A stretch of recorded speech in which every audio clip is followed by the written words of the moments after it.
Hello नमस्कार। आप सभी ने देख लिया होगा जो आज उत्तराखंड में एक बड़ी न्यूज़ आई उत्तराखंड के प्रिपरेशन करने वालों के लिए, वो ये कि कल यानी 13 दिसंबर 2024 को ये एडवर्टीजमेंट आने वाला है। तो नोटिफिकेशन आप में से अधिकतर लोगों ने देख लिया होगा, डेट्स उसकी देख ली होंगी। तो सबसे पहले तो मैं बोलूंगा कि अभी आप पहले इसके लिए एकदम ध्यान में रखें और फॉर्म भर लें। बहुत बार हो जाता है कि पता है कि फॉर्म आने वाला है, लोग फॉर्म नहीं भर पाते। तो फर्स्ट थिंग फर्स्ट, जो डेट है, कल एडवर्टीजमेंट निकलने वाला है 13 दिसंबर को।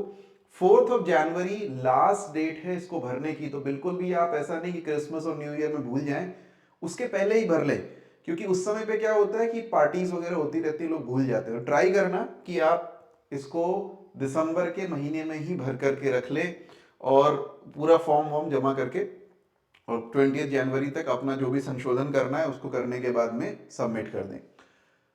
अब बात करते हैं कि इस प्री एग्जाम की लोअर पीसीएस जो ये आ रहा है, ये लोअर पीसीएस का नोटिफिकेशन है, इसकी तैयारी आपको जीएस वाले सेक्शन की कैसे करनी है। अपर पीसीएस की भी बात हम करेंगे आने वाले वीडियोस में, फिलहाल लोअर पीसीएस की बात करते हैं। तो सबसे पहले देखो, कल जैसे ही इसका नोटिफिकेशन आएगा, जो उसका एडवर्टीजमेंट आएगा, तो हम एक काम करेंगे, लाइव चले जाएंगे और उसके थोड़ा मैं और हेमंत सर दोनों ही जाकर के विल टॉक अबाउट डिटेल में कि उसका जो जीएस का पोर्शन है वो कैसे करना है। लेकिन एक बेसिक्स मैं आपको यहां से बता देता हूं, अपनी किताबें रेडी कर लो, उसके हिसाब से आपको पढ़ना है। तो अपने पास में एक रीजन और है, मैं यहाँ पे बहुत डिटेल में बात नहीं कर रहा हूं, और वो ये रीजन ये है कि बीच में जो सिलेबस इन्होंने रिलीज किया था वो मेंस का किया था।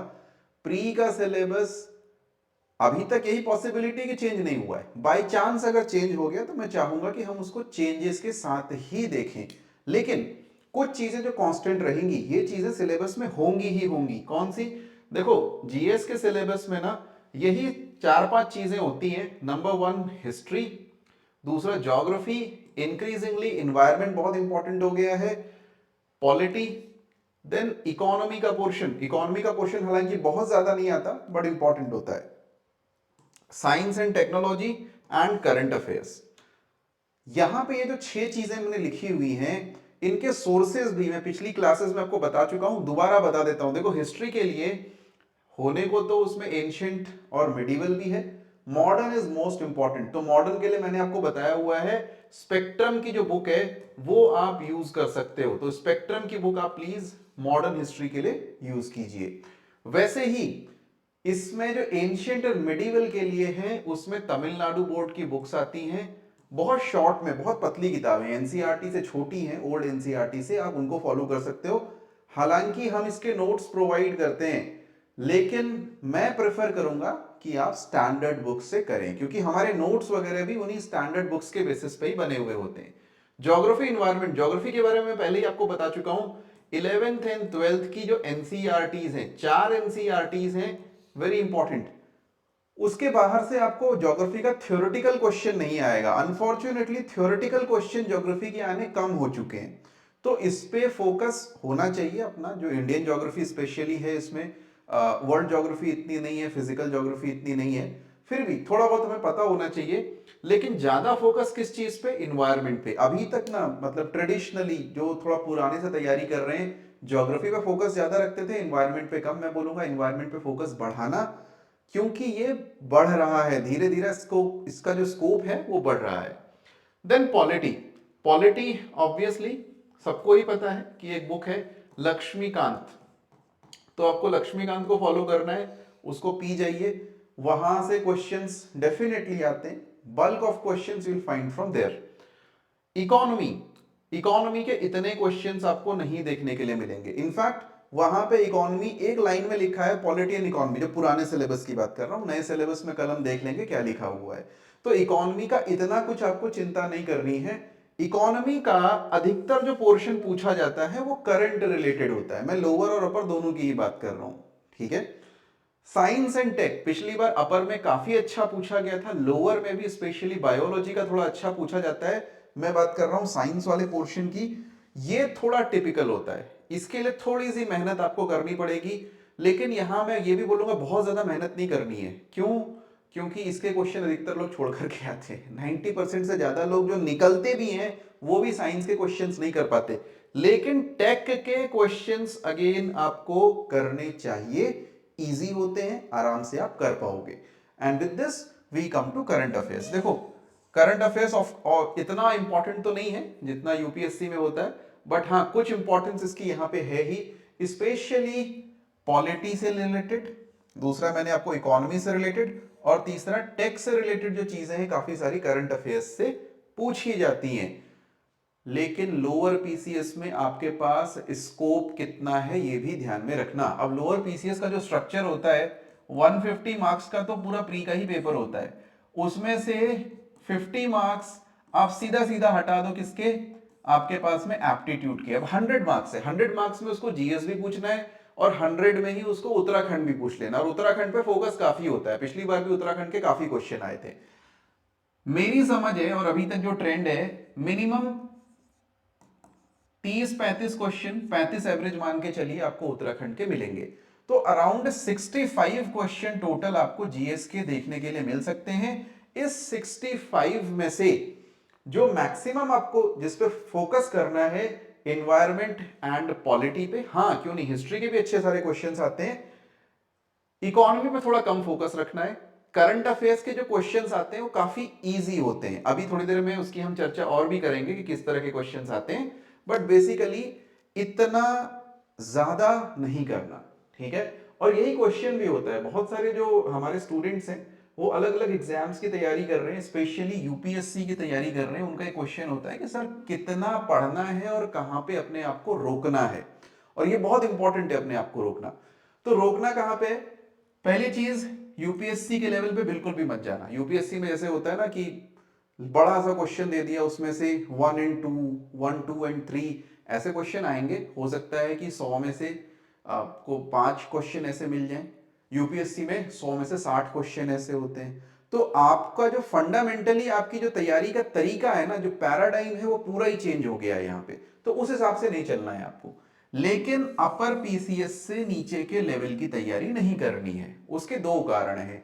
नंबर 1, अपर और लोअर में जो सिलेबस है प्रैक्टिकली सेम है, और अब तो मेंस में भी प्रैक्टिकली सेम हो चुका है। आपको पता होगा लोअर में भी मेंस में पहले 2 ही पेपर थे, अभी 4 पेपर हो चुके हैं, अच्छा खासा आ चुका है, एथिक्स तक उसमें आ चुका है, तो आप उसको इग्नोर नहीं कर सकते। अपर लोअर की तैयारी अब अलग नहीं हो सकती, ग्रुप सी की तैयारी से लोअर की तैयारी का कोई कोरिलेशन अब नहीं बचा है। दूसरी चीज इसलिए भी नहीं कर सकते क्योंकि हिस्टोरिकली आप देखोगे जिन जिन लोगों का लोअर पीसीएस में सिलेक्शन हुआ है, लगभग वही लोग अपर पीसीएस में भी इंटरव्यू दे रहे हैं और सिलेक्शन ले रहे हैं। इस बार के भी जो सिलेक्टेड लोग हैं उनके नाम आप उठा के देख लीजिए, उनमें से बहुत बड़ी संख्या में लोग अगर उत्तराखंड के हैं पहले से ही लोअर पीसीएस में सिलेक्टेड आपको मिलेंगे। हमने जितने इंटरव्यूज लिए मैं कहूंगा उसमें कुछ नहीं तो 50% लोग ऐसे थे जो पहले ही लोअर में सिलेक्टेड थे या लोअर का उन्होंने इंटरव्यू दिया हुआ था। So this is very important कि अपर के लेवल की तैयारी आप रखेंगे। स्टैंडर्ड बुक्स करना जरूरी है। स्टैंडर्ड बुक्स ऐसा नहीं केवल यूपीएससी के लिए हैं, स्टैंडर्ड बुक्स कौन सी, जो पीछे मैंने बताई कि चलो स्पेक्ट्रम कर लिया आपने, लक्ष्मीकांत कर लिया आपने, जो 11th-12th की ज्योग्राफी की एनसीईआरटीज हैं वो कर ली हैं। ये ऐसा नहीं है कि यूपीएससी के लिए हैं, बेस बनाती है, लेकिन पीसीएस का भी बेस यही बनाती है, प्री और मेंस दोनों का। तो ये बहुत जरूरी है कि आप इनको कवर करें, इन स्टैंडर्ड बुक्स को आप ठीक से करें, और करंट अफेयर्स पे उतना फोकस नहीं रखना। देखो यूपीएससी की जो तैयारी कर रहे होते हैं, अगर आपने करी है, दिन में 3 से 4 घंटे करंट अफेयर्स, और 2 साल लग जाते हैं सिर्फ कि हो क्या रहा है दुनिया में ना समझने में, उतना फोकस करंट अफेयर्स पे नहीं चाहिए, और उस तरह का करंट अफेयर्स पूछते भी नहीं है। थोड़ा सा सिंपल तरीके का करंट अफेयर्स यहाँ पे पूछा जाता है, उसमें भी उत्तराखंड का फोकस काफी अधिक होता है, तो आपको करंट अफेयर्स थोड़ा स्ट्रैटेजिकली और ढंग से, और सेम सोर्स से आप चाहो तो पढ़ सकते हो, ऐसा नहीं है। आप अगर मान लो कोई मैगजीन उठा रहे हो मंथली, मैं ये नहीं कहूंगा कि उसमें से आएगा नहीं, एग्जाम में आएगा, लेकिन अगर आप केवल लोअर पीसीएस और पीसीएस की तैयारी कर रहे हो तो मेरे ख्याल से वो ओवरकिल है, उस समय का आप सदुपयोग कर सकते हो बाकी अपने जो बाकी वीक पोर्शंस हैं उसको सही करने में। तो करंट अफेयर्स पे दिन में अगर आप आधा घंटा भी देते हो, 1 घंटा देते हो तो बहुत हो गया, बहुत ज्यादा नहीं करना। और मैं तो ये कहूंगा कि अगर एग्जाम पास में आ गया, आपका एग्जाम कब है, आपका एग्जाम मई के मिड में है, ठीक है, अगर मई के मिड में है, आप पूरा मई का महीना निकाल दो, यानी आपके पास में जनवरी से अप्रैल तक का टाइम है, टोटल 120 डेज मिनिमम है। इसमें से अगर आप पहले 90 दिन कोई करंट अफेयर्स नहीं करते हो, चलेगा, कोई प्रॉब्लम नहीं है, ठीक है। This is not UPSC. Last के 30 दिन में आराम से आप करंट अफेयर्स कवर कर लोगे, बहुत आराम से। इतना ज्यादा करंट अफेयर्स इसमें नहीं करना होता है, और हम लोग भी अपनी तरफ से जो हमारी क्लासेस वगैरह हैं वहां पे भी करंट अफेयर्स बीच में तो दो चार चीजें बोल ही देते हैं, लेकिन हम ट्राई ये करेंगे कि लास्ट के जो 30-35 दिन हैं इनमें आपको करंट अफेयर्स का मटेरियल, पीडीएफ, वीडियोस वगैरह आपके साथ थोड़ा शेयर करें, ताकि आप उसको कवर कर पाए, उत्तराखंड के भी और जो नेशनल करंट अफेयर्स हैं और इंटरनेशनल करंट अफेयर्स हैं वो भी। अब इसके बाद में जो बात आती है सीनियर प्लेयर्स की, सीनियर प्लेयर्स यानी जो पहले से यूपीएससी की तैयारी कर रहे हैं। अब एक क्वेश्चन कई बार वो पूछते हैं, आपने पहले तैयारी कर दी, हो सकता है उसके बाद गैप आ गया 1 साल का, आप जॉब कर रहे थे, शादी हो गई है, जो कुछ भी, अब कौन सा मटेरियल हमें फॉलो करना है। हमारे पास ऑब्वियसली हैं नोट्स, आप आओगे पूरे जीएस के नोट्स आपको मिल जाएंगे, 900 पेज के नोट्स हैं। उत्तराखंड की बुक आपको मिल जाएगी, अभी अभी छप करके आई है, उत्तराखंड 2025। आने वाली वीडियोस में आपको उसके बारे में पता भी चल जाएगा, ऑर्डर भी कर सकते हो, नीचे नंबर दिया हुआ है। क्लासेस हैं, सब कुछ है। लेकिन अगर आप सीनियर प्लेयर हो, आपने तैयारी करी है, लेटेस्ट से आपने पिछली बार का प्री दिया था, और प्री में हो सकता है आपका आधे नंबर से 1 नंबर से रह गया, 2 नंबर से रह गया, मेरे पास बच्चा आता है, मैं बोलता हूं मेरी कोचिंग मत लो। आपका अगर पहली बार तैयारी कर रहे हो, हाँ बिल्कुल स्वागत है आपका। अगर आपने पहले हमारे साथ तैयारी करी है, बिल्कुल हमारे पास में आइए, आप दोबारा आप हमारे से पढ़ लीजिए। अगर आपका 10-15 नंबर से रुक गया तो शायद आपको कुछ जगहों पे फोकस करने की जरूरत है, please come, you are welcome. लेकिन अगर आप पहले मेंस दे चुके हैं, या पहले आप ये कह लीजिए कि बहुत अधिक मार्क्स से नहीं रुका है, या फिर यूपीएससी से के साथ साथ इसकी तैयारी कर रहे हैं, आपको मटेरियल चेंज करने की कोई जरूरत नहीं है, ठीक है। मैं बहुत जिम्मेदारी के साथ कह रहा हूं, मेरे पास मटेरियल है, मेरे पास क्लासेस हैं, मत आओ मेरे पास, अपने मटेरियल से पढ़ो, अपने नोट्स से पढ़ो, जो जरूरत है। हो सकता है आपके नोट्स में हर चीज ना हो, आप अगर लक्ष्मीकांत से पढ़ रहे हो, लक्ष्मीकांत से पढ़ो ना, पॉलिटी, उसके लिए आप नया नोट्स क्यों उठाओगे। अगर आपके पास हिस्ट्री की पहले से किताब है, लेटेस्ट से बिपिन चंद्रा स्पेक्ट्रम आपने पढ़ी है, मेरे नोट्स छूना भी नहीं, क्यों छूना है, उसमें वही चीजें तो लिखी है, अलग से थोड़ी हो जाएगा, जो लिखा हुआ है उन किताबों में वहीं से तो नोट्स आए हैं, तो आप उसको बिल्कुल मत कीजिए, ठीक है। आप केवल वो मटेरियल उठाओ जो आपने पहले नहीं देखा, जो सेक्शन आपने पहले नहीं देखा है। मैं तो ये कहूंगा कि अगर आप बहुत सीरियसली कर रहे हैं और आपने पहले एग्जाम दिए हैं, अपने पिछले एग्जाम्स का एनालिसिस करो कि कौन से सेक्शन में आपकी कमजोरी थी, कौन से सेक्शन में आपके कम मार्क्स आए परसेंटेज वाइज, उन सेक्शंस पे फोकस करो, उसमें अगर जरूरत है तो उसमें हम आपकी हेल्प कर सकते हैं। मॉड्यूल वाइज कोर्सेज हो सकता है, आपको उत्तराखंड का कोर्स चाहिए, सीसैट में, लेटेस्ट से मैथ्स में, एप्टीट्यूड में आपको कोई कमी लगती है, हो सकता है पॉलिटी में किसी को कोई कमी लगती हो, आप मॉड्यूल वाइज ले लीजिए, चलेगा। नहीं जरूरत है, बहुत बढ़िया, वैसे भी अपने आप भी निकाला जा सकता है। दूसरी चीज, यूपीएससी या अदर पीसीएस के साथ में इसको बैलेंस कैसे करना है, ये भी एक क्वेश्चन है। अब होता क्या है कि लोगों के मन में शंका होती है कि उत्तराखंड में कुछ अलग तो नहीं करेंगे। पहली चीज तो देखो, लोअर पीसीएस उन्हीं के लिए है जो उत्तराखंड के रहने वाले हैं, या उत्तराखंड कुछ पर्टिकुलर्स की जो रिक्वायरमेंट्स हैं उस पर हम कल बात कर लेंगे। लेकिन अगर आप यूपी पीसीएस की तैयारी कर रहे हो, या बिहार की कर रहे हो सकता है दिल्ली में रहते हुए, या यूपीएससी की तैयारी कर रहे हो, उसके साथ में इसको लेकर के चलना बहुत ईजी है।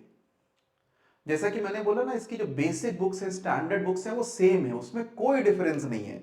वही स्पेक्ट्रम आपको पढ़नी है, वही लक्ष्मीकांत पढ़नी है, no difference at all. Difference कहां पे आ रहा है, करंट अफेयर्स में। तो करंट अफेयर्स में थोड़ा सा एक्स्ट्रा आपको करना पड़ेगा, ये हम केवल जीएस की बात कर रहे हैं। ऑब्वियसली मैथ्स में और उत्तराखंड में कई लोगों को इश्यूज हो सकते हैं, वो एक अलग बात हो गई, लेकिन मैं केवल जीएस की बात करूं, there is no difference except current affairs. UPSC में आप इससे थोड़ा ज्यादा ही पढ़ रहे होगे, अपर पीसीएस अगर किसी स्टेट का दे रहे हो तो लगभग इतना ही पढ़ रहे होगे, इससे ज्यादा नहीं तो इसके बराबर ही पढ़ रहे होगे।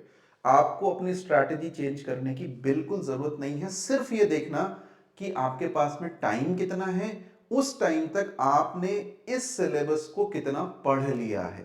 ठीक है, कुछ चीजें जो आपको फॉलो करनी है, जरूर करनी चाहिए, तो उसकी हम बात करते हैं आगे। ये स्टेप्स है जो स्टेप हमको फॉलो करने। पहली चीज, प्रिंट कर लो पूरा का पूरा सिलेबस। अगर सीरियसली देना चाह रहे हो ना, कल आएगा नोटिफिकेशन में सिलेबस, वहां से वहां पेज नंबर तक प्रिंट करके अपने टेबल के सामने लगा लीजिए और उसको रोज उठ करके एक बार देख लेना कि उसमें लिखा क्या है और आज मैंने कौन सा टॉपिक करना है। दूसरा, पीवाईक्यूज जो है ना, उसको आपको जरूर देखना चाहिए। सिलेबस दूसरा स्टेप होता है, किसी भी एग्जाम के लिए है पीवाईक्यूज, कि पुराने क्वेश्चंस कैसे हैं। हमारी पीवाईक्यू की बुक है, उससे देख सकते हो, नीचे नंबर दिया हुआ है, आप ऑर्डर कर लो। या फिर उससे नहीं देखना है, आप ऑनलाइन सर्च करो, बहुत सारी वेबसाइट्स पे पुराने पीवाईक्यूज इजीली आपको उत्तराखंड के मिल जाएंगे, वहां से ले लो। जरूरी नहीं है सबको आंसर्स और एक्सप्लेनेशंस चाहिए, ये सबको किताब से पढ़ना है। कई लोग कंप्यूटर पे पढ़ लेते हैं। पढ़ो, इस सिलेबस पे टिक कर लो, ये टॉपिक मैंने पढ़ लिया, देन रिपीट नेक्स्ट डे, आगे बढ़ जाओ सिलेबस में और रिवाइज करो। वीक में एक दिन ऐसा निकाल लेना जब आप रिवाइज करो इसको। टेस्ट दो, इनफैक्ट रिवीजन और टेस्ट लगभग साथ साथ में होने चाहिए। अपने पास में टेस्ट हैं, सेक्शनल टेस्ट है जिसमें कम से कम 8-10 हजार क्वेश्चन हैं।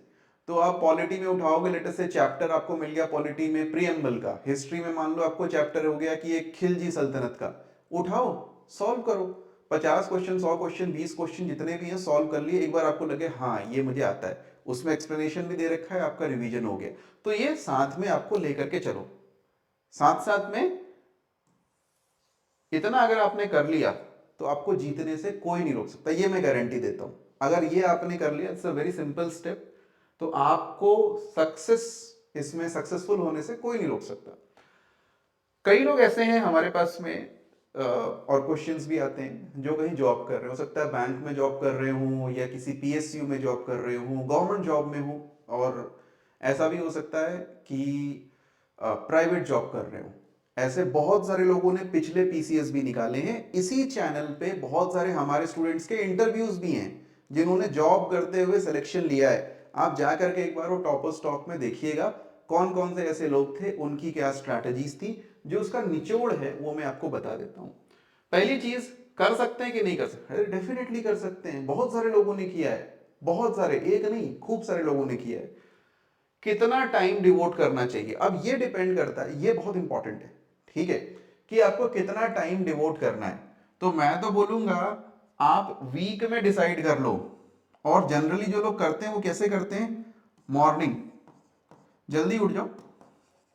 कुछ लोग ऐसे थे जो सुबह 4 बजे से 6 बजे 7 बजे तक पढ़ते थे डेली। सुबह 2 घंटा निकाल लिया, रात को 2 घंटा निकाल लिया, दिन में 4 घंटे से ज्यादा। मैं बता रहा हूं अगर आप खाली भी रहोगे ना तो भी बहुत ज्यादा लोग तैयारी नहीं करते हैं, लेकिन ये 4 घंटे कंसिस्टेंटली निकालना अपने आप में एक टफ कार्य है। तो मैं बोलूंगा सुबह शाम एक टाइम कोई कर लो। उसके अलावा वीकेंड में तो बैल बन जाओ, सुबह से शाम तक रगड़ दो अपने आप को, आराम से निकाल लोगे। अगर आप इतना निकाल सकते हो वीकेंड में, लेटेस्ट से आप दिन में 6 घंटा 8 घंटा निकाल लो और उसके अलावा डेली 2 से 3 घंटा निकाल लो, that is more than enough. मतलब अच्छा खासा हो जाता है। 5 दिन में अगर आप डेली 2-2.5 घंटा भी निकालते हो तो 10-12 घंटे, और वीकेंड में अगर आपने 8-8 घंटे भी निकाल लिए तो आपके पास में 25 से 30 घंटे अगर आप वीक में निकालते हो, it's very good strike rate. इतने पे आप अच्छे से अपनी तैयारी पूरी कर सकते हो। प्री की बात कर रहा हूं, और मेंस भी बाद में हो जाता है थोड़ा बहुत मैनेज करके। अब इसके साथ में एक चीज है जो जरूर मैं कहूंगा, झूठ नहीं बोलूंगा, कि ये आपको प्रायोरिटी कम करनी पड़ेगी, फैमिली और फ्रेंड्स की। ऐसा नहीं है कि आप जॉब भी कर लोगे, तैयारी भी कर लोगे और फैमिली भी कर लोगे। एक चीज तो इसमें से जाएगी। 2 चीजें मैनेज कर सकते हो कोई भी, जॉब और फैमिली, हाँ ठीक है बिल्कुल कर सकते हो। जॉब और तैयारी वो भी कर सकते हो, तैयारी फैमिली वो भी कर सकते हो। तीनों चीजें साथ में करना थोड़ा सा मुश्किल होगा। क्यों? अगर आपको फैमिली को दिन में 2 घंटा क्वालिटी टाइम भी देना तो पढ़ने का टाइम मारा जाएगा ही जाएगा, ठीक है। तो ये एक सैक्रिफाइस है, एक आप कह सकते हो आपके फैमिली का सपोर्ट होना इसमें बहुत जरूरी है। ये मैं आपको बहुत ब्लंटली यहाँ पे बता रहा हूँ। मतलब आप एक बार शुरू कर दो, पैसे दे दो, उसके बाद में बोलो कि सर मुझे टाइम नहीं मिल रहा। उससे पहले ही मैं बता रहा हूँ, अनलेस एंड अनटिल आप ये टाइम नहीं निकालोगे, फैमिली से पहले ही बात करके कॉन्फिडेंस में लेके नहीं करोगे, वर्किंग प्रोफेशनल्स के लिए बहुत मुश्किल हो जाता है। ठीक है, तो फैमिली अगर आपको सपोर्ट कर रही है, कोई परेशानी नहीं। और बहुत सारे लोग हैं जिनके इंटरव्यूज अगेन डाले हुए हैं, वहां पे family support was very important in clearing this. और मैं बोलूंगा सबसे इंपॉर्टेंट चीज इस पूरी की पूरी जर्नी में, प्रिपरेशन में, फैमिली सपोर्ट ही रहता है। कल मिलेंगे आपसे और डिटेल में बात करेंगे। जो लोअर पीसीएस का सिलेबस है, नोटिफिकेशन है, एलिजिबिलिटी है, आराम से 1-2 घंटे बात करेंगे, लाइव पे आएंगे। तब तक के लिए बाय बाय।